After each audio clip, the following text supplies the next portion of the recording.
আপোনাৰ নামটো কি আছিলে নমস্কাৰ, মোৰ নাম তন্ময় গগৈ। আৰু আপুনি ক'ৰ পৰা আহিছিলে? মই ৰহাৰ নগাঁৱৰ হয়। অ'কে, আপুনি স্মাৰ্ট আইজ ফাউণ্ডেশ্যন কেতিয়া জইন কৰিছে? মই 3rd জুনৰ পৰা স্মাৰ্ট আইচৰ লগত জড়িত হৈ আছোঁ। আৰু এতিয়ালৈকে আমাৰ ইণ্ডিয়ান হিষ্ট্ৰী, অসম হিষ্ট্ৰী আৰু ফিজিকেল জিঅ'গ্ৰাফী ক্লাছ আৰম্ভ হৈছে।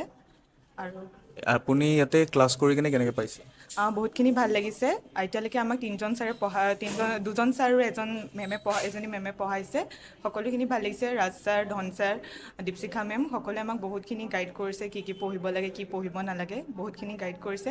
0 পৰা ষ্টাৰ্টিং কৰিছিলোঁ, একো নাজানাকৈ APSC ইয়াত ল'বলৈ আহিছোঁ ফাউণ্ডেশ্যন ক'ৰ্চটো, আৰু তাৰ পৰা এতিয়া 0 পৰা বহুতখিনি আগবাঢ়িছোঁ।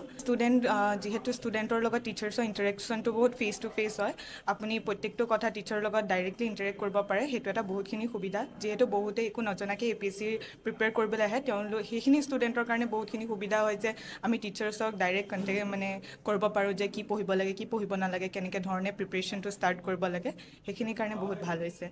Okay, thank you. Thank U.